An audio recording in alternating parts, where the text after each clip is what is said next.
नमस्कार दर्शकों, स्वागत है आपका जेएमसी सिंप्लीफाइड यूट्यूब चैनल पर।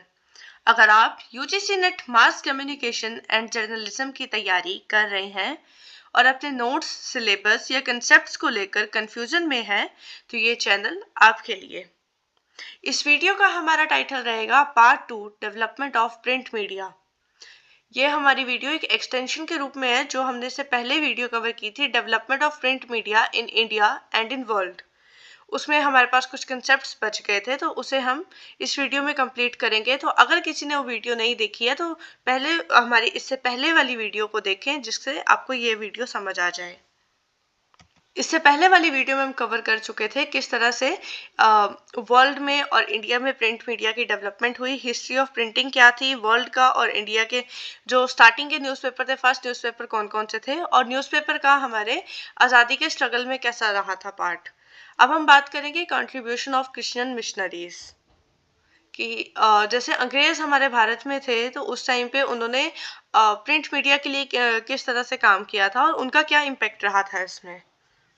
Development of journalism in India is one of the benefits reaped on account of Western influence. This involves the activities of Christian missionaries who were active in all parts of India, particularly in Karnataka. The missionaries were the pioneer of language journalism starting from West Bengal. जो हमारे India में एक western influence था, जो Europeans हमारे India में रह रहे थे, उन्होंने क्रिश्चियन मिशनरीज को भेजा था जिससे वो इंडिया में अपने धर्म का प्रचार कर सकें। तो उन्होंने अपने धर्म के प्रचार के लिए क्या किया था कि लोगों को वेस्टर्न एजुकेशन में ढालना शुरू कर दिया था, लोगों को वेस्टर्न चीज़ें में सिखाना शुरू कर दिया। जैसे आप लैंग्वेज उनकी बोलना शुरू कर गए थे, कपड़ों का रहन सहन सब कुछ उन्होंने अपने अकॉर्डिंग चेंज करना शुरू कर दिया था। तो साथ ही साथ अब उन्होंने इन्फॉर्मेशन जो शेयर करने के मीडियम से उसमें भी उन्होंने अपना पार्ट कुछ ना कुछ तो रोल प्ले किया होगा, तो इसमें हम वो पढ़ेंगे। क्रिश्चियन मिशनरीज को माना जाता है कि जो इंडिया में लैंग्वेज जर्नलिज्म की स्टार्ट हुई थी तो वो क्रिश्चियन मिशनरीज ने की थी। तो लैंग्वेज जर्नलिज्म कहाँ से शुरू था? वेस्ट बंगाल से। अब ये लैंग्वेज जर्नलिज्म क्या होता है? लैंग्वेज जर्नलिज्म का मीनिंग है कि जो हम एक जर्नलिज्म, जो हम न्यूज़ को शेयर कर रहे थे, जो न्यूज़ हम लिख रहे थे, उसको जो हम जिस लैंग्वेज में लिख रहे थे, अब हम रीजन के हिसाब से उसको उस रीजन की लैंग्वेज में लिखना शुरू कर देंगे ताकि लोगों तक उसकी रीच बढ़ सके। इसे लैंग्वेज जर्नलिज्म कहते हैं। अब देखने में ये चीज़ बड़ी छोटी होगी कि लोग जिस भाषा को बोलते हैं उस भाषा में हम न्यूज़ देना शुरू कर देंगे, लेकिन इससे क्या हुआ कि बहुत से अलग अलग न्यूज़पेपर्स जो थे वो इंडिया में आना शुरू हुए, जिससे लोगों में ज़्यादा रीच बढ़ी। अब इसमें एक जर्नल है, friend of India. William Carey became the first editor of Friend of India. The journal began a monthly in April 1817 and later became a weekly. William Ward, a professional printer and a non-evangelist. Friend of India एक काफ़ी popular उस time की journal थी। ये पहले monthly छपती थी और बाद में ये वीकली हो गई थी। और इसके एडिटर कौन थे? जो हमारे पास फर्स्ट एडिटर हैं वो हैं William Kaire. Digdarshan in 1818 first to start a monthly in Bengali language and later it became weekly, changing its name to Samachar Darpan. 1829 it became a bilingual newspaper, English news and printed parallel to Bengali version of news and views. इससे पहले वाली video में हमने जैसे बात की थी कि हमें अपने न्यूज़पेपर के प्रिंटिंग ईयर और जो उनके पब्लिकेशन के प्लेस हैं उनको याद रखना है। लेकिन अब क्या हुआ, जब क्रिश्चियन मिशनरीज ने अपना इन्फ्लुएंस शुरू किया, एक लैंग्वेज जर्नलिज्म को शुरू किया, उसके बाद अब हमारे पास याद रखने के लिए क्या है? न्यूज़पेपर का नाम, साथ में वो कौन सी लैंग्वेज में थे, ईयर ऑफ पब्लिशिंग क्या था, और कई बार उनके एडिटर भी आ सकते हैं। क्योंकि अब ये स्पेसिफिक हो गया ना, इस जर्नलिज्म में नाम ही लैंग्वेज का है, तो हमें पता होना चाहिए कि कौन सा न्यूज़पेपर कौन सी लैंग्वेज में शुरू हुआ था।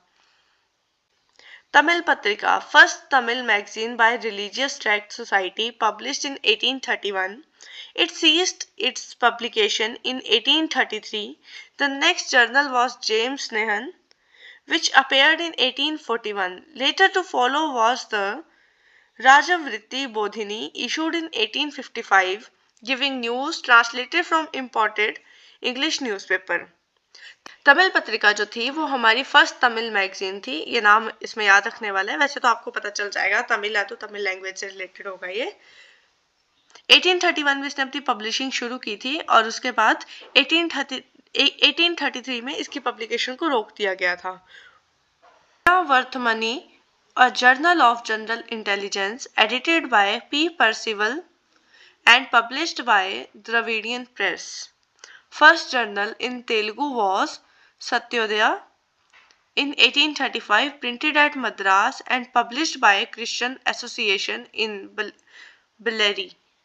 In Karnataka, the first Basil missionaries of German began the first Kannada newspaper entitled Mangalura Samachar in 1843. अब इसमें पता क्या है, जो भी हमारे पास ये न्यूज़पेपर्स आ रहे हैं ना, उनके एयर आ रहे हैं, ये हमें याद रखने के लिए हैं। इनको मैं समझा नहीं सकती हूँ, ना आप इनको समझ सकते हैं, ये आपको याद ही रखने पड़ेंगे। और साथ ही साथ ये किस लैंग्वेज में थे ये भी इसमें पर्टिकुलर है, तो वो भी हमें याद रखना होगा। The missionaries were the first promoters of language journalism by starting the first periodical in Bengali, Tamil, Telugu, Malayalam, Kannada and other languages too. Missionaries ने इंडिया में क्या किया था, लैंग्वेज जर्नलिज्म को प्रमोट किया था। और कौन सी लैंग्वेजेस को यूज़ किया था ज़्यादातर? बंगाली, तमिल, तेलुगु, मलयालम, कन्नड़, ये इनकी मेन लैंग्वेजेस थी जो उन्होंने शुरुआत में शुरू की थी। बाद में तो उन्होंने धीरे धीरे बाकी सारी लैंग्वेजेस को भी यूज़ किया था। Major landmarks in print media in Indian languages. The Indian Vernacular Language Newspaper Revolution is the most significant event in print media in India after independence. आज़ादी के बाद क्या था कि जो हमारी वर्नाकुलर लैंग्वेज न्यूज़पेपर थे वो सबसे बड़ा रेवोल्यूशन था। India's top two daily newspapers by readership and circulation are consistently the Hindi language Dainik Jagran and the English language The Times of India, with other giants like Hindi's Dainik Bhaskar and Malayalam's Malayala Manorama also leading their language market overall list.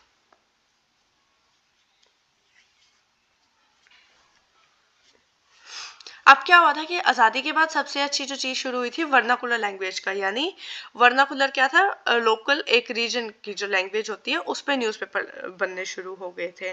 तो जब ऐसा बनना शुरू हो गया तो India में newspaper की सर्कुलेशन और ज़्यादा हो गई, क्योंकि हमारी बहुत सी सोसाइटी में ऐसे लोग थे जिनको अभी भी इंग्लिश समझ में नहीं आती थी, तो उनको उनकी रीजन की लैंग्वेज में न्यूज़पेपर प्रोवाइड किए गए थे। अब जो इंडिया में अभी टॉप में जो दो न्यूज़पेपर चले हैं, एक हिंदी एक इंग्लिश का, तो हिंदी में चला है दैनिक जागरण और इंग्लिश में चला है द टाइम्स ऑफ इंडिया। उसके बाद हमारा हिंदी में आता है दैनिक भास्कर, और मलयालम का आता है, मलयालम लैंग्वेज हमारी कहाँ यूज़ की जाती है, केरल में, वहाँ का आता है हमारे पास मलयाला मनोरमा। ये भी हमारी जो एक रीजनल लैंग्वेज है ना, उसमें इसकी सर्कुलेशन काफ़ी ज़्यादा है। मैं आपको लास्ट में एक लिस्ट प्रोवाइड कर दूंगी, वो लेटेस्ट लिस्ट होगी, जिससे आपको पता चल जाएगा कि कौन से हमारे न्यूज़पेपर अभी टॉप में चले हैं circulation wise. Newspaper circulation wise देखे जाएंगे, उसमें एरिया वाइज नहीं देखे जाएंगे।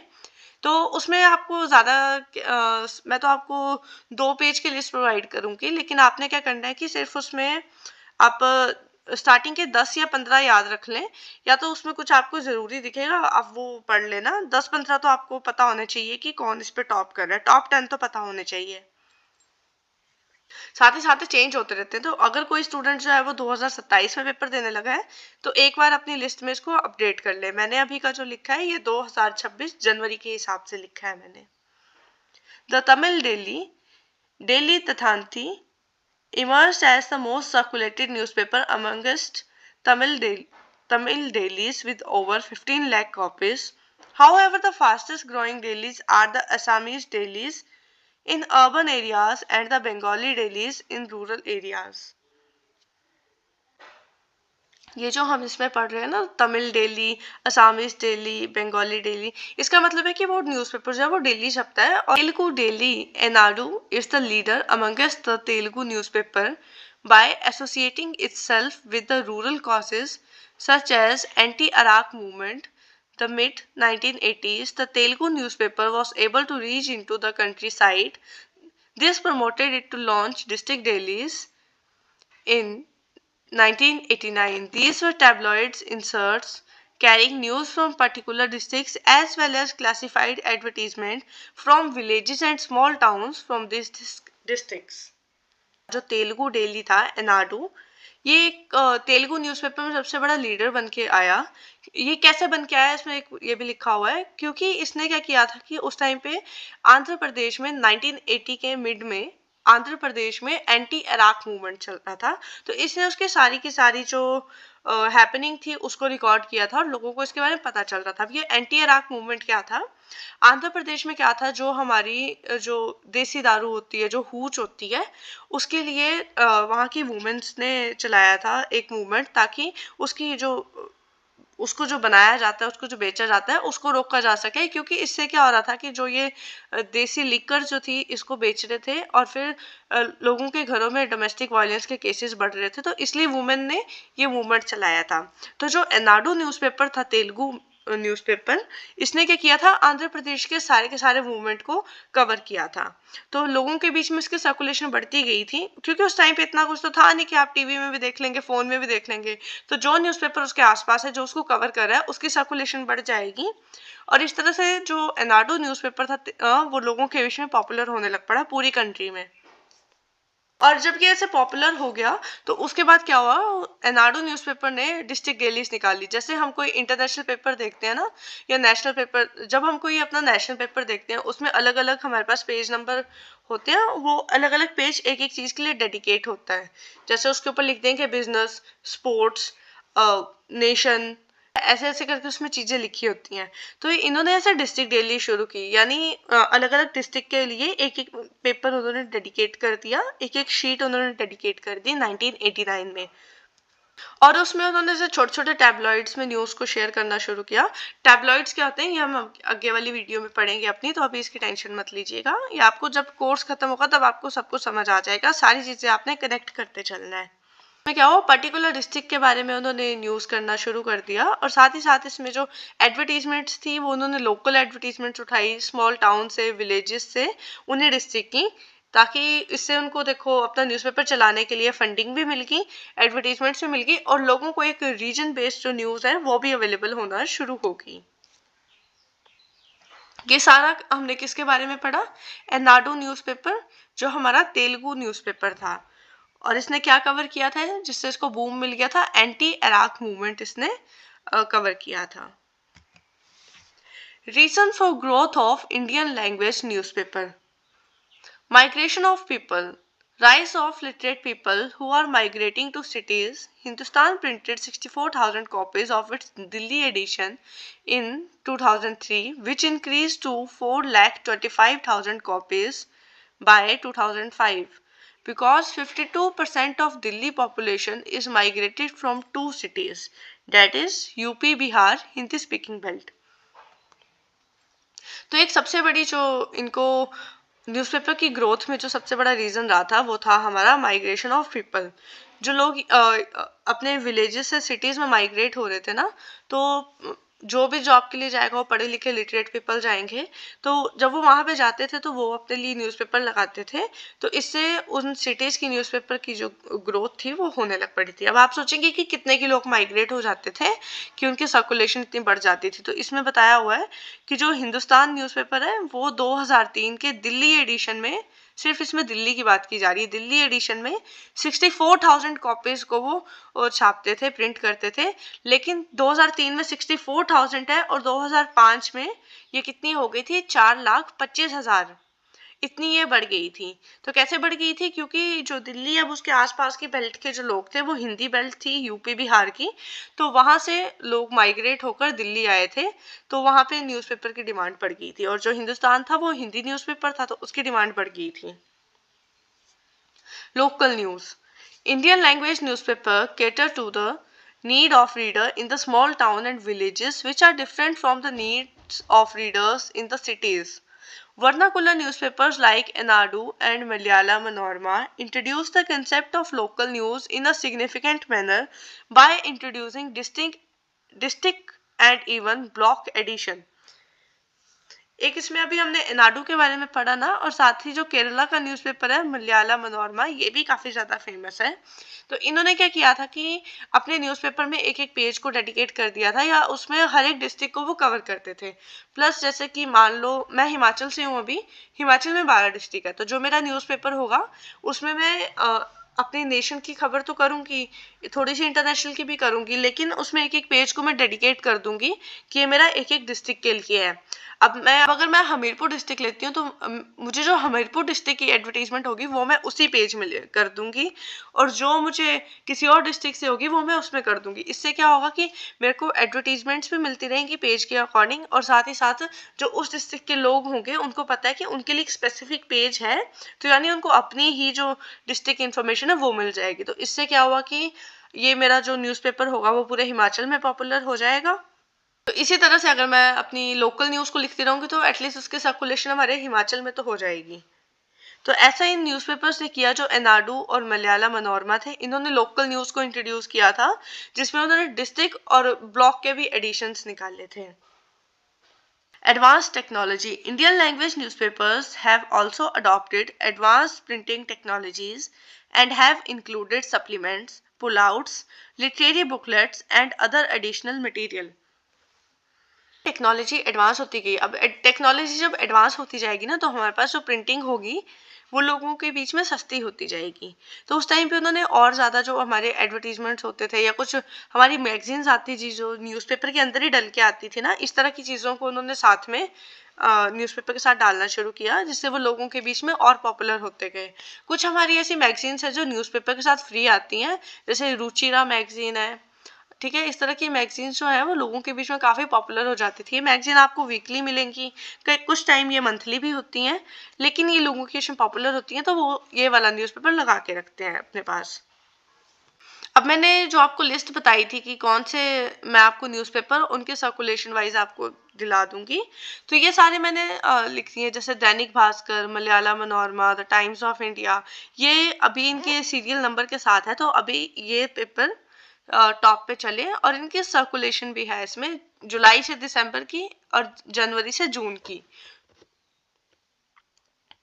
हाफ ईयर पे ये डिवाइडेड है और इसमें इनकी सर्कुलेशन लिखी हुई, तो आप इसके बारे में पढ़ सकते हैं। जो फर्स्ट 10 है वो तो एटलीस्ट हमें पता होना चाहिए, ताकि कई बार अगर हमें ये सीक्वेंस वाइज लगाने पे आ जाए तो हमें पता हो कि कौन से लगने हैं।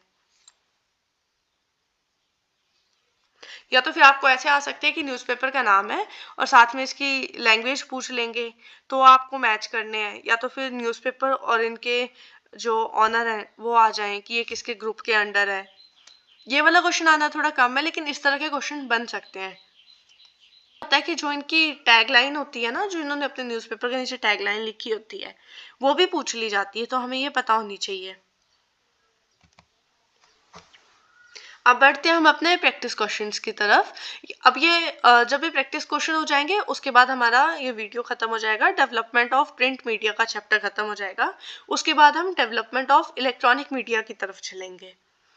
विच newspaper is considered the largest circulated Malayalam daily? Mathrubhumi, Deepika, Malayala Manorama, Deshabhimani. तो हमने इसके बारे में कौन सा न्यूज़पेपर पढ़ा था? मलयालम डेली का मलयाला मनोरमा।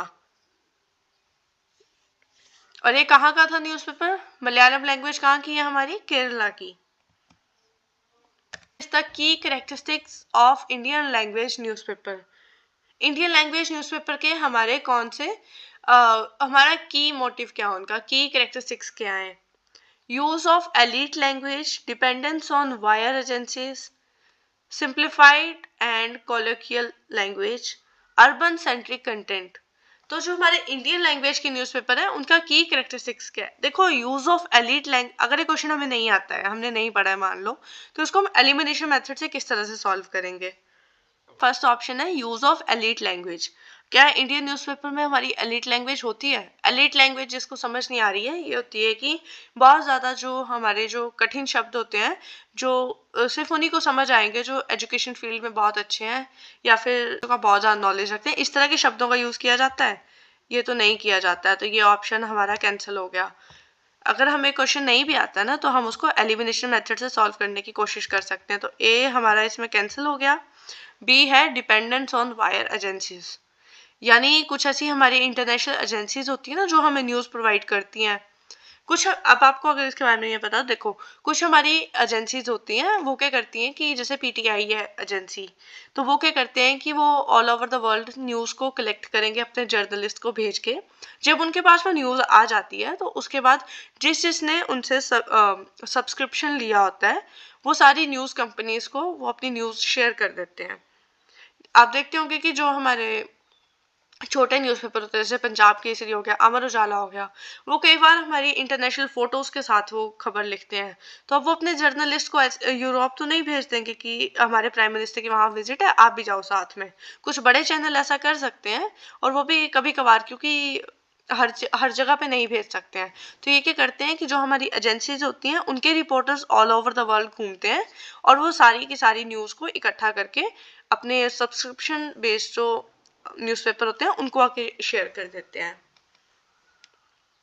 शायद ये हो सकता है, इसको अभी रख लेते हैं। अर्बन सेंट्रिक कंटेंट, क्या जो हमारे इंडियन न्यूज़पेपर का जो कंटेंट होता है वो सारा अर्बन सेंट्रिक होता है, रूरल जो पॉपुलेशन होती है उसके लिए कुछ नहीं होता है? ऐसा तो नहीं होता है ना?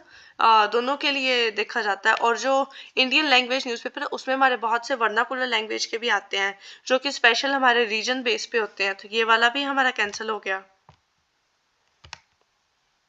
अब देखो इसमें पता है क्या है, हमने अपने दो दो इसमें ऑप्शंस को एलिमिनेट कर दिया, ए और डी को। जब ए और डी एलिमिनेट हो गए तो इस क्वेश्चन को सही करने का हमारे पास अभी 50% चांसेस हैं, क्योंकि दो ऑप्शन हमारे पास बचे हैं। सिंप्लीफाइड एंड कोलोकियल लैंग्वेज, इस तरह की लैंग्वेज का यूज किया जा सकता है जो सिंपल हो। तो हमारा जो इसमें की पूछा है, ठीक है, इसमें ये नहीं पूछा कि ओवरऑल आप एक करेक्टरिस्टिक्स बताएं, की पूछा है। सबसे मेन क्या है कि लैंग्वेज इस तरह की हो जो सभी लोगों को समझ आ जाए। जैसे जिन लोगों को पता नहीं है मैं बता दूं, ये जो वर्ड है हमारा कोलोकियल, इसका मीनिंग होता है इस तरह की लैंग्वेज जिसको हम फॉर्मल मीटिंग्स में नहीं यूज करते हैं, इस तरह की लैंग्वेज जो हम अपनी आम बोलचाल में यूज करते हैं। तो हमारी जो इंडियन लैंग्वेज न्यूज़पेपर, उनका मेन मोटिव यही है ना कि हम लोगों को इस लैंग्वेज में बताएं जो लोगों को इजिली भी समझ आए और उनकी आम बोलचाल की भाषा में रहे। तो इसमें हमारा ऑप्शन बी ज्यादा कंपेटिबल लग रहा है या सी? इसका ऑप्शन है सी। Who among the following is regarded as the first editor of Indian language newspaper? अब इसमें इंडियन न्यूज़पेपर नहीं बोला, इंडियन लैंग्वेज न्यूज़पेपर बोला है। ठीक है, तो इनमें से कौन सा है जो हमारा फर्स्ट एडिटर रहा है? Raja Ram Mohan Roy, William Carey, James Augustus Hicky, Bal Gangadhar तिलक। बाल गंगाधर तिलक तो आप याद करो हमारे बहुत बाद आए थे, वो तो आज़ादी के टाइम में आए हैं। ठीक है, हम फर्स्ट की बात कर रहे हैं। इनको भी हम तुक्के से सॉल्व करके देखेंगे कि अगर इस तरह का क्वेश्चन आपके आगे आ जाता है तो आप कैसे सॉल्व करेंगे। विलियम कैरी, और इनका न्यूज़पेपर कौन सा था अगर किसी को याद है तो? इनका न्यूज़पेपर था फ्रेंड ऑफ इंडिया। यहाँ पे लिखा है William Kaire friend of India, और ये कब था? हमारा मंथली जर्नल था 1817 में। इसी के साथ हमारा डेवलपमेंट ऑफ प्रिंट मीडिया का पार्ट 2 भी खत्म होता है, और अब ये हमारा चैप्टर इसमें खत्म हो गया डेवलपमेंट ऑफ प्रिंट मीडिया का। इसके बाद हम फोकस करेंगे अपना डेवलपमेंट ऑफ इलेक्ट्रॉनिक मीडिया। अभी तक जो हमने अपनी वीडियोस में कवर कर लिया है वो हमारा यूनिट 1 रहा है, जिसमें हमने क्या क्या पढ़ा है। सबसे पहले मास कम्युनिकेशन एंड जर्नलिज्म का मीनिंग समझा है। उसके बाद हमने मास कम्युनिकेशन के डिफरेंट मीडियम्स, जर्नलिज्म के डिफरेंट मीडियम समझे हैं, और फिर हमने बात की है कि कौन कौन से हमारे जो मीडियम्स थे उन्होंने कैसे कैसे डेवलपमेंट की है। हमने कौन कौन से मीडियम देखे थे? Print media, electronic media and films. इसमें हमारा प्रिंट मीडिया का चैप्टर अब खत्म हो गया। अब हम इलेक्ट्रॉनिक मीडिया और फिल्म्स के बारे में समझेंगे। प्रिंट मीडिया में हमने क्या क्या देख लिया है? प्रिंट मीडिया में हमने देखा है किस तरह से वर्ल्ड में प्रिंटिंग की शुरुआत हुई थी, इंडिया में टेक्नोलॉजी किस तरह से आई है, वर्ल्ड के फर्स्ट न्यूज़पेपर कौन थे, इंडिया के फर्स्ट न्यूज़पेपर कौन है। और अब हमने साथ में देख लिया कि जो वेस्टर्न इन्फ्लुएंस था क्रिश्चियन मिशनरीज का, उनका क्या इन्फ्लुएंस रहा था, और किस तरह से हमारे इंडिया में लैंग्वेज न्यूज़पेपर शुरू हुए। अब हमारा अगला फोकस रहेगा development of electronic media in India and world. तो चलिए इसी के साथ मैं अपनी इस वीडियो को ख़त्म करती हूँ। मिलते हैं अपनी अगली वीडियो पर, तब तक के लिए बने रहिए जेएमसी सिंप्लीफाइड यूट्यूब चैनल पर। जय हिंद, जय भारत।